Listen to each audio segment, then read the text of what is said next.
The man, the music, the vision. Hidden behind the persona of Pink Floyd, Roger Waters took the conceptual album to a new level with Dark Side of the Moon, Wish You Were Here, and most notably, The Wall. A master of the theatrical event, he has given the world a unique look at rock and roll.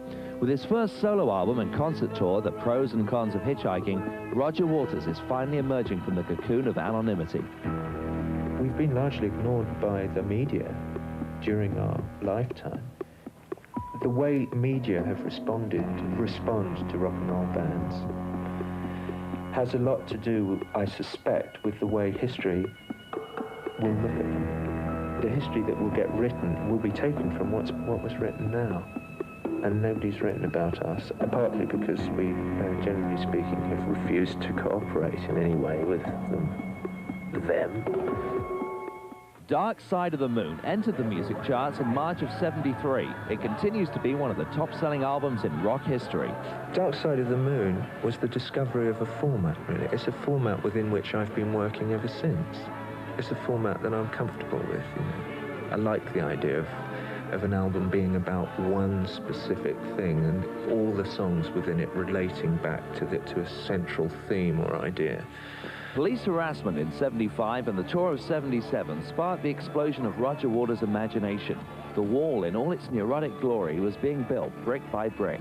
The Ed Davis, the LAPD, yeah, well, I think they disapproved of rock and roll going into the sports arena. They didn't think it was the right place, so I think they made a conscious decision to put a stop to it. They searched everybody going into the building and arrested hundreds and hundreds of kids every night and tried to make it impossible for the thing to go on.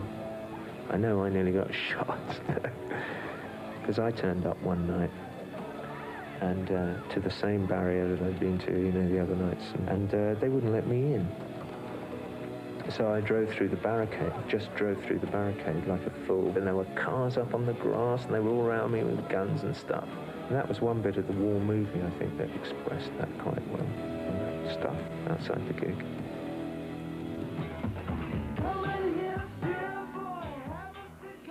I've always maintained a very low profile, and I've obviously done it even more effectively than I had realized.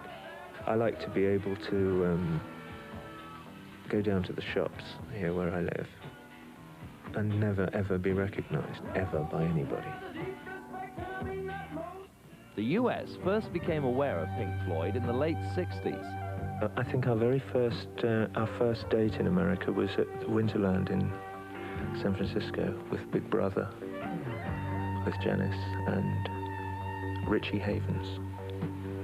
I remember it well. I was terribly awestruck by the whole thing.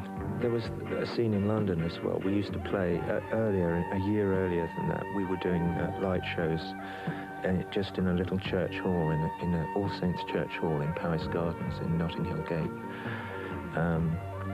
In fact, that's where we started to gain some kind of popularity in London. We started doing these. We would play there once a week, and it snowballed incredibly quickly. That was using liquid slides and stuff, which nobody was doing at all. In the early days, money was scarce, but with a #5 single, Arnold Lane, on the charts, the band began to take their music and themselves more seriously. Our first year as professional musicians, we sat down and looked at, you know, what we'd made during the year, and we'd made £7 a week each. We'd had a #5 single. I remember doing a radio interview years and years ago, all of us sitting around doing a radio interview, and I listened to it a while back, and we were all unbelievably pompous and sort of about it all. We really kind of, there were things being written about it, you see, that was taking it all very seriously, and it was very convenient for our young egos to believe it all. And we would even regurgitate. I'd completely forgotten this. If you'd asked me this question without me hearing this interview, I'd have said, no, we were just, but hearing this interview, we took it all very seriously. We thought it was, you know, no, we didn't think of it as rock and roll. It was progressive, maybe progressive rock, or maybe that was a term that developed later. David Gilmour replaced guitarist Syd Barrett in '68. From that point on, the architects and musicians struggled to achieve the persona that visually became Pink Floyd. There was always a great battle in the band. That we were divided into the architects and the musicians. Nick Mason and I were relegated to, this inferior position of being the architects, who were kind of looked down upon by Dave and Rick, who were the musicians. And there was a lot of resistance from the musicians to doing anything theatrical at all. So, you could say it was by virtue of that forcefulness of my nature that we went on and did the shows.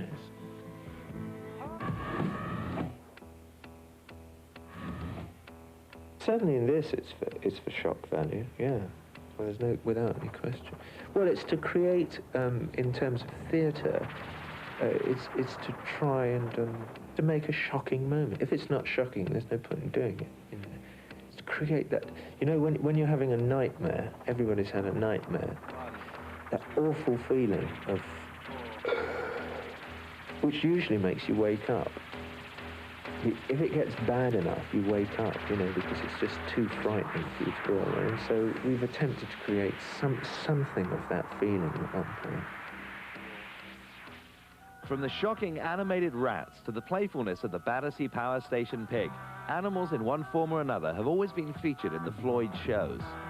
This pig was about 45 feet long, filled with helium, and it was suspended over the top of Battersea Power Station, and on a wire. And there was always a possibility that, that something was going to break, because nobody built an inflatable like that before. So we had a man standing by with a rifle to shoot the thing down should it escape, to puncture it so that the gas would escape and it would come down. I think he was having his lunch when the wire went. And by the time he got out of his car and, loaded his rifle, it was gone. It was a dot in the sky. It just went whoosh and it was gone. And by that time, London Heathrow were receiving radio messages from incoming planes that there was this pig in the air lanes.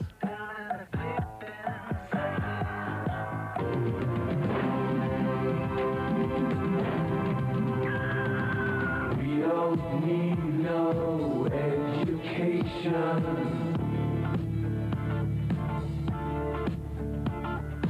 We don't need no thought control.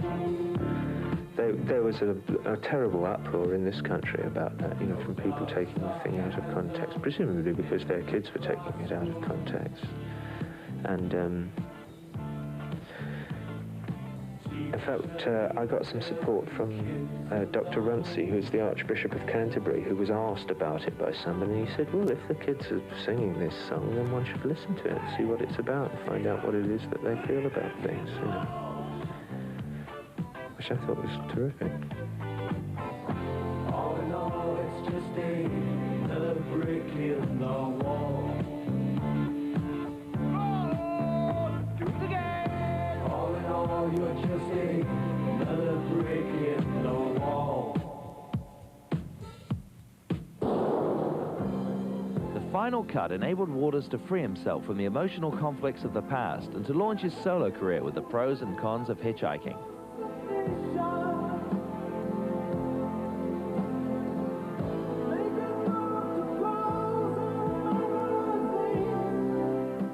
The final cut is a sort of triple entendre.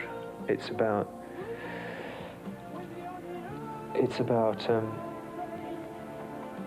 all the aggravation making the film of the war. So it has something to do with the idea of a final arriving at a final cut in a film. It's about freeing myself from the burden of my guilt feelings about my father. It's about all kinds of things. It's lots and lots of things, all hopefully encapsulated in one short phrase. So it's an attack on me, it's an attack on us, really. All of us. But then it's in a way that line about the final cut, but in the bottom of our hearts we felt the final cut, is a sort of way of emotionally letting myself off the hook. By saying that, accepting that, in some senses, life is always a defeat, and that you have to accept that. but that you have to allow yourself to feel the pain of it, the pain of the cuts, and accept them, and go on. Would you take the children away and leave me alone? Nearly 2 decades later, having honed his skills of design and showmanship to a fine edge, Waters brings us his ultimate rock theatrical production, The Pros and Cons of Hitchhiking.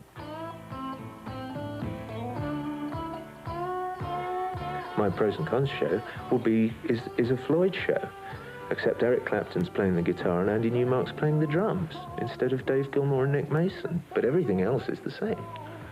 Same team doing it. Roger and I worked together on these storyboards at the beginning to try and show exactly what will be happening on the screens across, that would be across Earl's Court, for instance. They decided that they're going to have this 90-foot wide screen with 3 projectors behind it without consulting the filmmakers. What we're talking about really is an attempt to create the illusion of a 3-dimensional representation of the bedroom within which the dream takes place.